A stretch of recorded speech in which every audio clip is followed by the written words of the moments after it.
time in her story, fans can relive an entire season of All Stars live on stage. If you're only watching on TV, you're only getting half the story. Coming to a city near you this summer. Tickets at bossevents.com.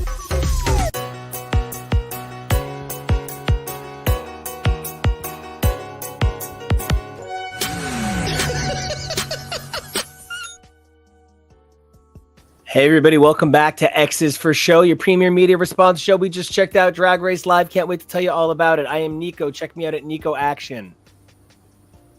I'm Jonah. You can follow me places at Peak Jonah. That makes me your producer, Kevo. You can find me at Kevo Really. Make sure to like, subscribe, and comment so we know what you want us to cover in the future. But we have some exciting updates today. Yeah, so we, the three of us, head down to Atlantic City yesterday morning to check out Drag Race All-Stars Live. Really excited to go. Is at the Tropicana. Really just ready to be in a season of girls, just like that commercial said. See all of these incredible performers. What we did not realize when we got there was it was the last night of the tour. And so we got extra special talks. We're ready to break this whole thing down and talk about what an amazing time we had. But first things first, everybody, right off the bat, I just want to say, I know how much we dropped on these tickets, and I'm very comfortable with it. I felt like this was a good time. S is all across the board. S to them all. Yeah, definitely somewhere around S or A. This was absolutely worth every bit. I talk a lot about how I really loved the excitement and the pacing of season 15 as our first live season of Drag Race, and this being our first Drag Race live experience. Really, really, really amazing. Knocked it out of the park. Everything I could have hoped it would be and more. So I do want to say one thing. They said in that commercial, for the first time, relive an entire season. Hold on. We did not have Nina. Sorely missed. Really amazing. Wish that one of the best performers the show's ever had could have been there. It was, so many of them were, but this additional one, right? And evidently Mick, who we had, we did have Mick for our date. Evidently Mick was not on the whole tour. So, for some people, this was RuPaul Some Stars Live, but for us, this was RuPaul Most Stars Live, and we had a pretty good time. I do want to say, just to start off, we got to the Tropicana yesterday and checked in. It's a big, very, if you've ever been to Disneyland, it's very New Orleans Square. It's very Pirates of the Caribbean. It's a fun little resort, and it's pretty AC. It's pretty Atlantic City. We are Jersey guys, so yeah, it's pretty Jersey. So from the moment you get there, it's a good time. It's a nice. You can kind of hear that I'm still having a good time from yesterday. Still, you check in. It's a great process. It's long lines. But when we got to the actual event, from moment one, it was amazing. I just want to show off a piece of merch I picked up myself. Right, this hot little jersey. Right, and on the back there's a giant 9 and it says All Stars, right? So I had to have it. And now I believe this gentleman next to me also picked up some delicious merch. Miss Merchandise. Oh, make sure I don't fall. There, because we were the last stop. Not a lot of people's stuff was out. Not everybody had the same sizes that I could comfortably wear. So with everything checking out, it's Vanjie. I have a Vanjie piece of merch now. Yeah, I just want to say that's the back of the jersey I'm wearing, and that gentleman is the gentleman who helped us purchase our merchandise. Big fan. It was just so exciting to get to see some of the merch. I do want to say though, at one point during the night, I did tip Angeria a 20. And my favorite thing is she just literally goes, "Ooh, and it's a 20," and took it right from me, as she should. Right. She should. And I just want to say, like, part of what was so exciting about getting to tip her and getting to tip her a bill that I wanted to tip her is that I would have bought 1,000 pieces of Angerian merchandise if I could have. But like Jonah was saying, so much of the merch by the time we got there was gone. We were able to pick up these awesome pieces, but there was still like the Gorge beanie. Chanel had a fan. So there was still lots of good stuff there before you even got in. I do want to say that the special, I think it was like Work It Punch, was not actually a mixed drink. It was a bag of alcohol poisoning. So yeah, even I was on this side of that decision. But okay, we had unbelievable seats. Couldn't believe it. We were like literally 16 rows back. It was unbelievable getting to be there. And they vamped it up for a while. There was a lot of vamping. I felt like it maybe took like a good 20 minutes after the start to get going. And I kept in my heart thinking, oh, it's because Michelle is here. It's because Michelle is here. She's going to be here. Hey, buddy.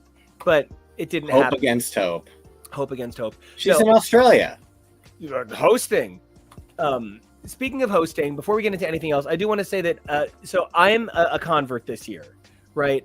I originally did not love the way Thorgy came across on TV, and then I got to see Thorgy actually perform as a musician and blew my mind. One of the greatest performers I have seen on a stage working in music, really turned me around. And so the other person I maybe was a little tough on was Chanel. I maybe thought Chanel's antics in season 1 were antics. Beautiful TV, and we would not be here if it wasn't for Chanel. That's all I'm saying. True, so true. So when I saw Chanel host last night, I came to understand she's actually just that good. She's going to make the eternal TV, and she's going to make eternal hosting decisions. I just thought that she was marvelous. So Chanel as a host really brought it. I mean, look at that. Look at the stunning. I want to apologize. Some of these photos are going to be a little blurrier than others because you can only take photos so well when you're screaming like this the entire time. So. Oh, they know. Now, how did you guys feel about Chanel as host? Because I almost felt like if Chanel didn't host, because first of all, Mama is a host. Write that down. But number 2, the other thing is Angie won. Roxxxy is the show. George's punches ghosts and Gottmik plays guitar. So, like, what else would Chanel have that makes her stand out as the legend she is? I feel like giving her hosting didn't step on anybody else's toes, and it really elevated what an incredible performer she is in her incredible way. Chanel was stunning, beautiful, poignant, long-winded, everything I ever need to be in a host. Chanel could talk, and with love, as somebody who says too much all the time, I was like, is she getting paid by the word? But it did not matter because I would have paid every cent for every single word that came out of her mouth because she felt so amazing on stage. She felt comfortable. Her crowd work was amazing. She was somebody who just, you hand her the mic, you're good to go. RuPaul once said to Ginger Minj on All Star 6, when you're on stage, I feel comfortable. Do you know what I mean? And Ginger didn't exactly know what she meant. But she was like, well, I'll take the compliment. But I understand what Ru was saying in that moment. It's kind of how I felt about Chanel. Giving Chanel the mic, I felt comfortable, like, oh, it's going to be a great show. I have nothing to worry about. We're in good hands. Done. Signed, sealed, delivered. And I love that. She looked absolutely stunning. And Chanel is everything. Chanel is beautiful. And that is really such a great way to start this. I don't think a girl had a bad night last night. I also want to say, as somebody who has followed a number of the dancers for a really long time, getting to see some of these dancers that I have been a fan of on Instagram before I was even a fan of the show, getting to see them perform last night was amazing. Those boys gave everything they had on stage, and just want to say, beautiful job, man. But to why we're really here, when they started doing their walkout, I tried to get video of it.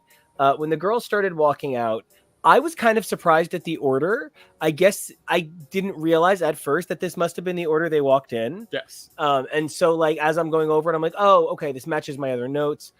But there's something kind of shocking to Mick walking in first, which I thought was such a great way to start the show because it started it with like a big name right away. And not that anybody here is a tiny name, but I don't know that starting on George's has the same punch as starting on Mick. And it was so incredible to see the audience react to Mick the way they did. I want to just say that like one of the coolest things was the number of people around us celebrating being proud members of the trans community through, you know, their accessories or through, you know, just vocally and beautifully living their life.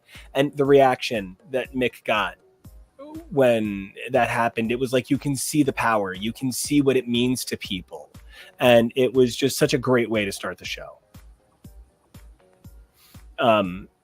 I also loved that we went right into Plastique being the card captor, being the Sailor Scout, being my every anime fantasy dream girl on stage because she does it better than anybody else does. Yeah, I definitely screamed that is the card captor wand when she first appeared. I really love that. And, you know, when you are that followed, you know, you have a brand identity, right? Like I think about Rue's brand identity and what it must cost Rue every single day to continue looking like that. Like I mean that really seriously. One of Rue's brand identity elements is flawless. Rue never goes out looking all kinds of crazy unless it's an early episode of Top Chef, right? So Project Runway, thank you. She looked good on Top Chef. Oh, she did, yeah. So we find ourselves in a position where it's like, if Plastique comes out and isn't serving exactly this, I feel like we would all kind of be like, but where's the brand? So like Plastique knowing exactly how to work those angles, it was like, oh, what a realization.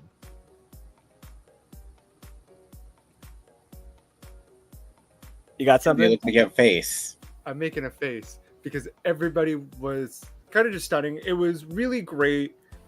This was my first big show like this. You know, we did the Pink Disco way back in May. We saw Bianca Del Rio way back in like March. And like those are, one was, you know, Bianca was a comedy show, and a comedy show is a very different vibe than a live talent. Oh, and we saw Saphira and Monet Yes. and Thorgy do opera and classical. Yes, with Sound Cake, and that was absolutely stunning.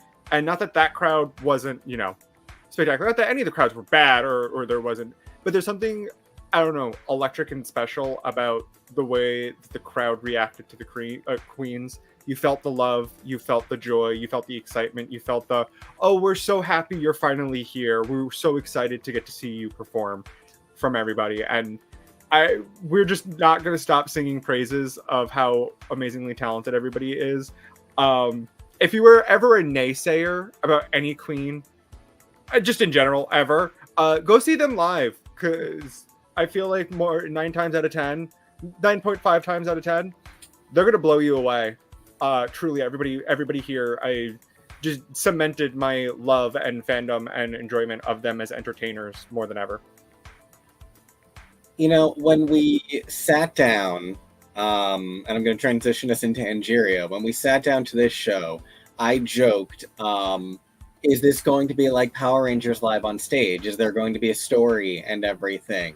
And, you know, haha. But no, when we had this opening and the way they had the opening video from the top of season 9, where it had the little globe and it had the thing saying that they were playing for charity.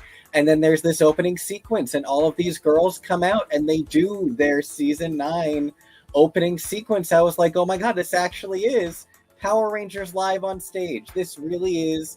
There's like a plot to it, and it was really when Angeria came out that's when it truly hit me, and I got like so super stoked because Marvel Live, that one that we saw, that stunt show at Madison or the Meadowlands, that was another one that I compared it to because like it was just this fun, like almost actual show type show. And yeah, I really think the fact that it was All Stars also probably livened it up a little bit. It's not like it was amateur hour or anything. Right. And I mean, the fact that it's Angeria, and like, I do want to say this was such an interesting point for me because Angeria was the winner. And they really underplayed that here in a way that I think was to keep all of the girls feeling equal. That it was actually just everybody is here to celebrate. They're awesome. They're excellence. They're amazing, right? So I don't think anybody was meant to feel like not the winner. And that was something I thought was really cool. And that Angeria came out in such an Angeria signature piece. Also love. I believe, if I'm not mistaken, most, if not everybody, came out in this little entrance walk in their entrance looks. Or at least a variation. Like, I don't think Gottmik's was hers, but it was a variation. It was a similar tailor coat. I believe this is Angeria's look. I think Chanel's might have been a similar kind of thing. Maybe not the exact one. So this next girl, when she came out, you know, I'm always fully aware that I am, you know, I'm bi or pansexual, however you want to put it. I'm always aware of it. But I think my reaction to Miss Vanjie even took me by surprise. If Kevo, please don't do it. Please don't do it. But if Kevo were to unmute, I literally at one point scream, "Oh my God, how is she so hot?" And Yeah, you did. I mean, top of my lungs. I had a reaction to Vanjie because I feel like every girl here was amazing. And like when I met Tori Amos, it was like meeting a hero, and it was incredible because she was amazing and so kind, and it was beautiful. And that's a very special kind of thing. And then I saw Saphira live earlier this summer, and I think she actually 1 or 2 times like goofed a line and caught herself and immediately fixed it. And it made me feel like if I met her, if I knew her, she would make me feel better if I goofed a line. The thing about Vanjie live was that she is exactly the thing she is on TV, but more. But somehow this is seeing her live was seeing the best moment of Vanjie on the show ever, beginning to end the entire night. It was almost like the cameras can't capture the intimacy of her performance properly, even when it's for a stadium. And so like I found myself genuinely enchanted by the fact that Vanjie was able to transcend the distance between stage and seat and really made me feel like the person I was watching on TV stepped right into my face. It was unbelievable stagemanship. Also, this coat shed. Oh, it was perfect. Everything. It was perfectly Vanjie. This fringe Muppet Mugler. You can see it a little bit too. You can see it on the stage. Bless her. It was everything. And she just had so much energy. She was just so fun. She was so vibrant in that. Which, and I'm not saying anything. I think that Georgia is actually like, of all the girls, had like the least like intro time, and then she talked a lot, which I really loved because Plastique spoke the least, I think. But there was something about Georgis's where she was almost like trying to play down how cute she is and how special she is, and like there's something so inherently shy about Georgia's where she's just like, yeah. And I feel like that demureness really came across on stage in a very sweet way, in a way that I root for and think did great. But like I maybe think because she's so small, we could have given her just a few more minutes. Well, listen, she punched the ghost for us. She did, and the entire audience literally died to become the ghost. Georges is someone that a lot of people say like you really do have to go see her perform live. Like the camera on the show doesn't do her justice. How fantastic she is as a performer. My goodness gracious me, oh my stars and fucking garters, is she one little bite-sized talented person. Her number was so incredible, head to toe, start to finish, that it's so inconceivable that Georges is a little bit younger than I am. And I kind of get slight envy of like, oh, this person's mega talented. What do I do? Well, I sit in front of a camera. Oh, I mean, and I think Georges would say the same thing about us. I think Georges would be like, shit, girl, I don't know anything. And like, so it's pass the blunt. pretty much. And we got you covered, girl. But, you know, I think that's even what I was trying to say in a lot of ways. I felt like I wanted more, not from her, but of her. She didn't give too little. They didn't give her enough. Okay, I can see that. Now, my question for you guys becomes then, what was your... I'm not even sure. Like, what was your...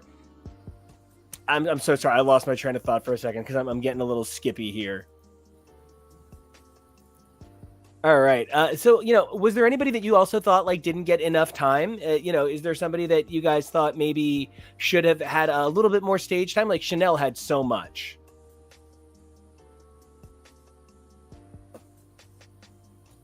No, I want to go first. Okay. Who do I think could talk more? I will echo the sentiment that Plastique could have. I would have loved to hear more from her. I think she's a fascinating, interesting person who has perspective that I really enjoy and I can relate to, especially because of her love of anime and her culture and bringing all that into tying it into her drag. I would have loved to have heard just a little bit more from her, but I get what you mean. Truthfully, if the event could have gone on for an extra full hour, I think that would have been amazing.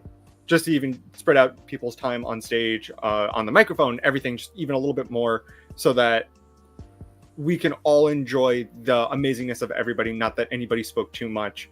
I want more time for other people to be able to also fill in more as well. And because that's even the thing, there's no girl I wanted less time from. Like, legitimately, every single one of these girls was amazing. We were so proud to see them live. Like, and that's what's not fair. Because like now I want this for everything. It's like, Taylor Swift did the Eras tour. A lot of artists have like performed whole albums. Like Liz Phair will do Guyville, right? But one of the things that now I want whole seasons. Now I want let's throw 15 on tour exactly doing the season, verbatim, every single episode. Let's throw Global All-Stars on tour when it's done. Let's throw 16. I want 16. Let's throw 16 on tour. Let's put people on. I want to build casts now. I want dream casts. See, but that's the thing. I don't know that I would have enjoyed a season 16 tour on the heels of season 16. All-Stars girls already being all-stars and then being a collection of all-stars that we already loved after a season that we enjoyed.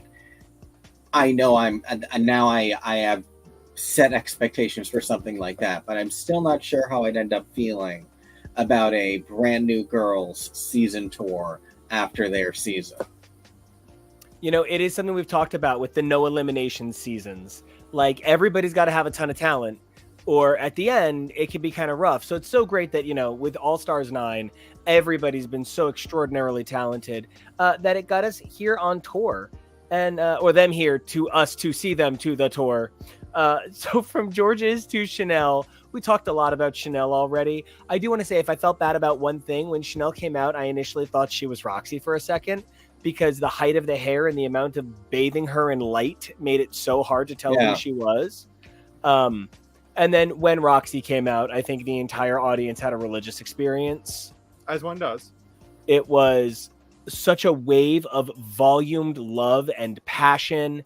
I feel like it was when, like a Beatle comes out or something.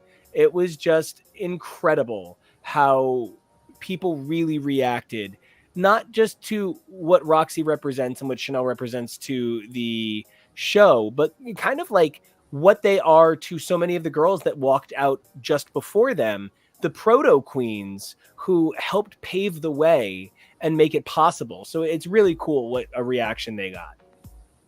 I think everybody here is going to try to enroll in the Dollage. Subscribe to the Doll Religion so we can all worship the dolls. Because Roxxxy looked perfection. Yeah, there was no clock in it. She was so there. I was impressed because, like, and that is one thing I do want to say. If I can be 1% critical for one thing, as a guy who has done, tons of shows in a single week, and then, performing wise, not just here on YouTube, but like, singing several shows in a week. being on stage several shows in a single week. Like, I know what it feels like to be done, and these girls did it for 7 weeks. It maybe did feel like some of these girls deserved a rest. Not that anybody gave less than their best, but it was one of those things like where you could see in their eyes, if they just keep dancing, they get to rest. They'll finally get to sleep if they just keep dancing. And like, I do think fans come to expect a little too much from the girls. And that was something you pointed out, that the audience occasionally did have trouble respecting boundaries. There was a little rushing the girls when they would come into the audience. Some of the girls were doing a little bit of crowd work, like coming into the audience, trying to like interact and talk, and it was great. But there was a lot of people getting up from their seat and immediately rushing over to them, like shoving a camera in their face. And it was just a little bit of an eye-opening experience, because you kind of, when you're in the Drag Race oeuvre and sphere, you kind of hear a little bit about this, how sometimes Drag Race fans, and I'm sure that many other people who are celebrities in their spheres and who have big followings kind of share this, icon, legend, queer singer, and beautiful songstress, Chapel Roan kind of had a viral video semi-recently that went talking about this. But just seeing people immediately rush and kind of not remember, like, yes, that you love this person, but they're also a person, that they are a human being. Can we give them a little bit of space? Can we give them a little bit of boundary? Can we give them a little bit of respect in that regard? I have to give every queen who interacted with us in that way, because not this isn't like a shady, like, you deserve to talk to us. Some of the girls didn't do specific crowd work like that, and that's absolutely fine. I'm not, no shade, no, like, whatever. Let them do what they got to do. Yeah, but I think if Chanel got paid by the word, Plastique got paid in brevity. Listen, that'd be the best thing to get paid for. Yeah, but she busted out the sparkler brassiere. Yes. So what she lacked in words, she made up for in stunts. Yes, stunt queen in the best way possible. To wrap up the quick thought from before, I have so much respect for these queens, for how much patience they have for us fans, and I guess my only wish is that the general fandom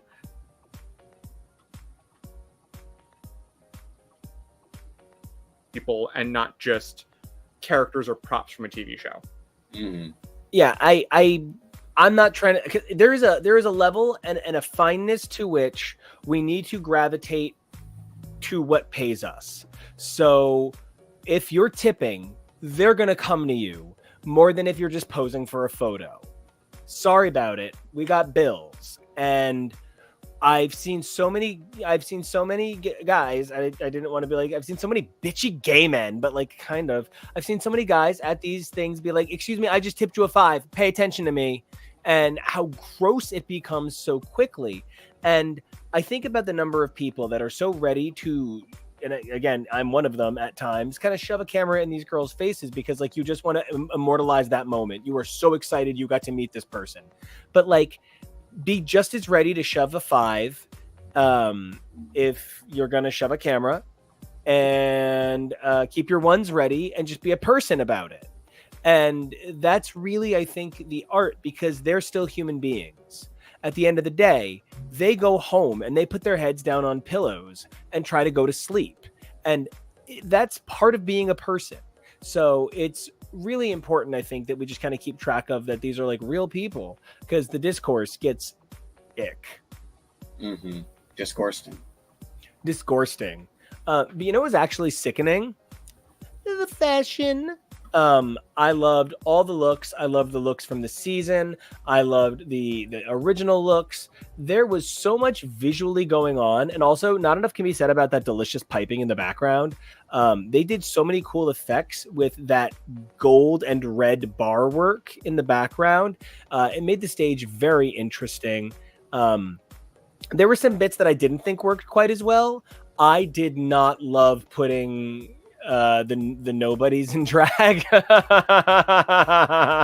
Yeah. There was a moment where they had 3 Chanel came and picked 3 audience members to do a little lip sync battle, a little lip sync for your life, give them a full minute, a full generous minute to do quick drag.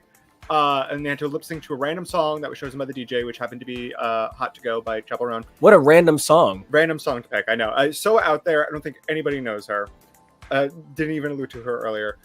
Chapel where? Chapel Roman, and it's I think a really cute kind of thing to do for, like, you're at a bar show, you're at like a club doing something like that. For a stage like this, it was very fun. It was very enjoyable to see people, you know, get some cookies, get some loving for going up there and doing something fun. It was just not what we came for, but enjoyed it anyway. Because not what we came for, just in like, all three people were amazing. Yes, shout out to all of them. Not a bad word about a single performer. But I think that was where I was like, ooh, you know what, this is probably a good time for me to go use the restroom or, you know, refresh my drink, something. And you know what, I agree, it was. Right. Yeah, it actually was. But I hurried back. There were other really great elements, like the fashion moment where we got to walk the looks, which was everybody's favorite look from the season. I think they might have talked about it amongst themselves, like which ones do we all really love about from one another.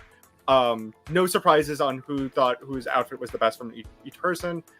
Really, I don't know, goes to show like so much of it looks just as amazing and gorgeous in person as it does on camera when it's blinging. Which is actually really hard. Beautiful clothing is not always photogenic the way it is also impressive. So it's always really important to think about how stuff's going to translate. And speaking of translates, my gwarsh, did I love the lip sync Lollapalooza cut down. They found a way to do some of the best moments from just about every lip sync in the season. It looked so good. It was so fun. It was tight.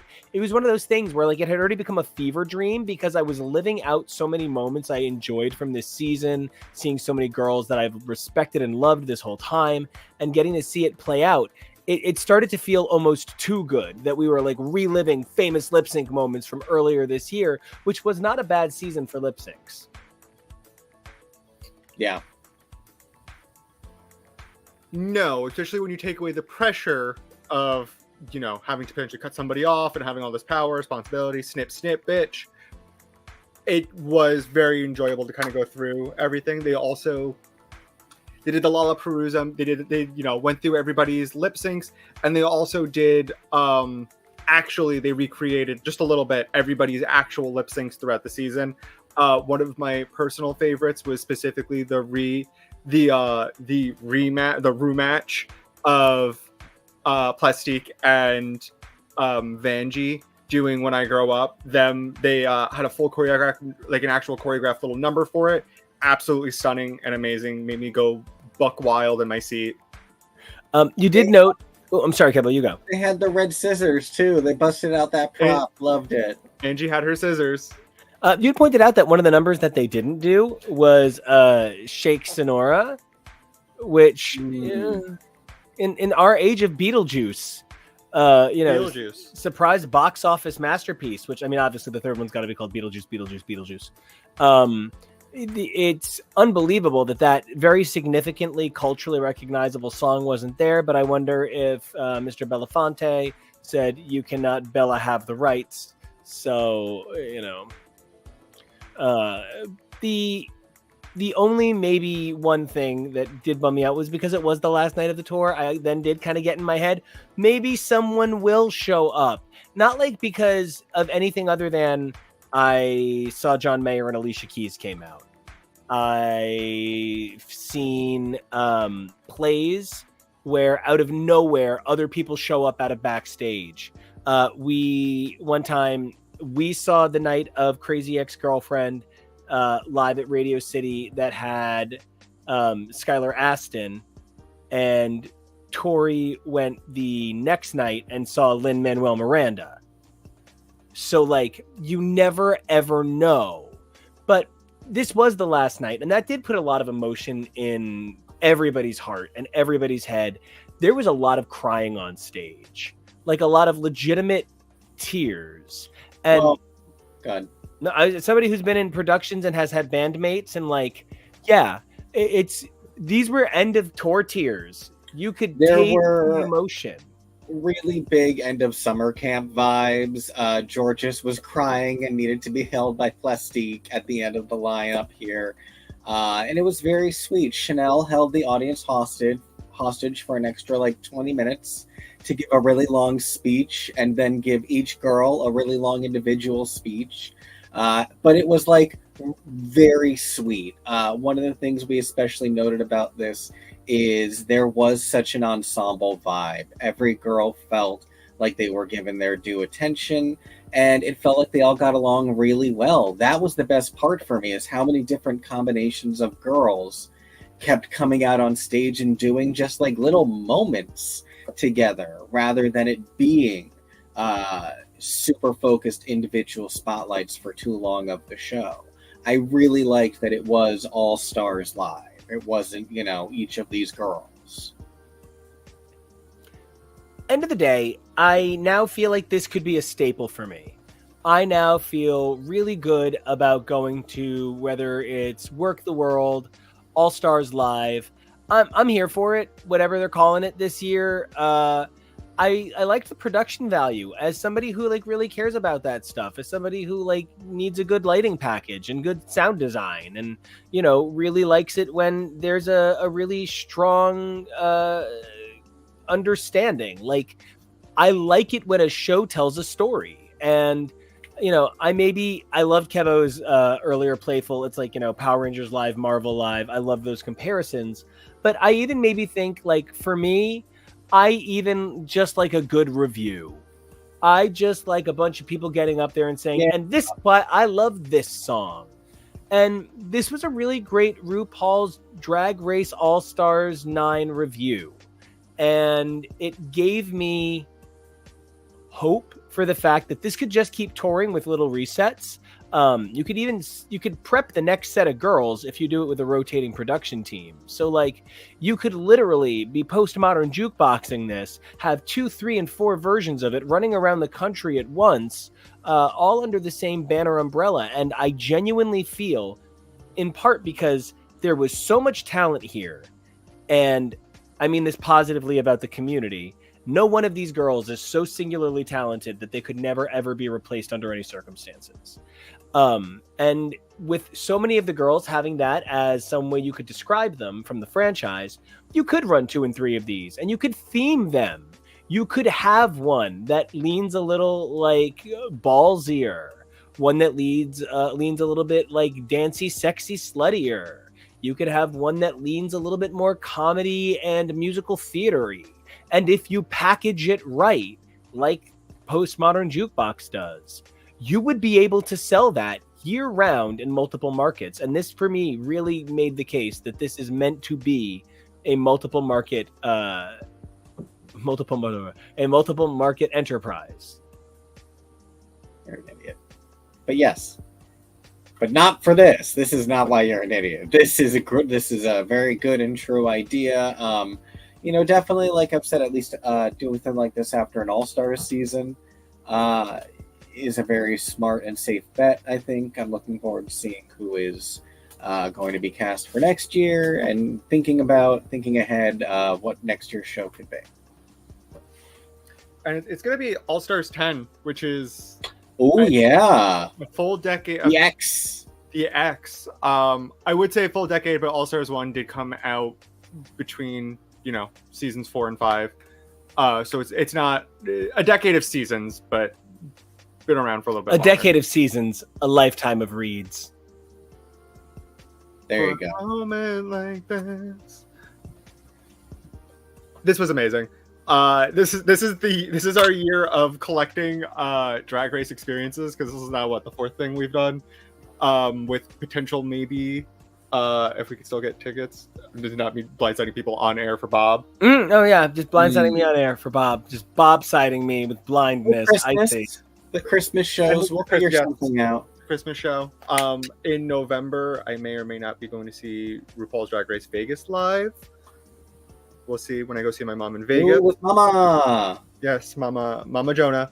But this was just so special, and I don't know, you just see people that you enjoy and that you revere, and whose art and performance and talent brings you happiness, brings you something special that touches you and makes you feel everything you want to feel, and just to have your breath taken away by how their stage presence is just enormous and palpable.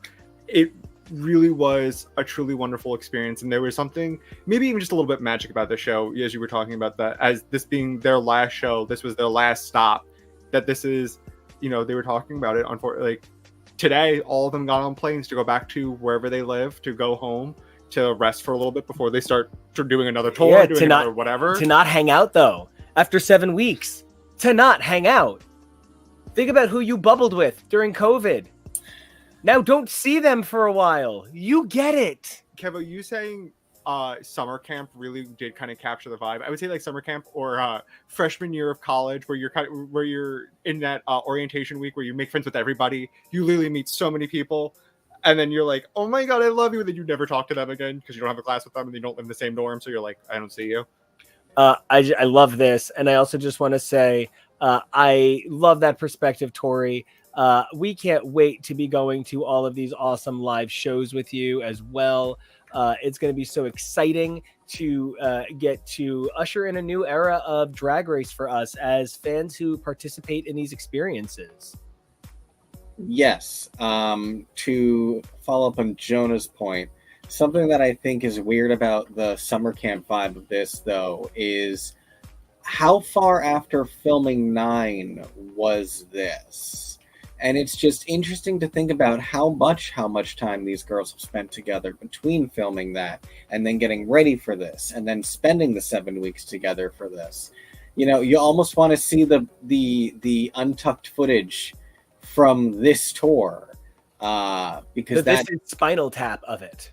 Or at least like the Glee, the 3D movie of it, where like some sort of behind the scenes footage package. They told these stories about like their bus broke down in an Olive Garden parking lot. Like that would be so fucking funny to watch.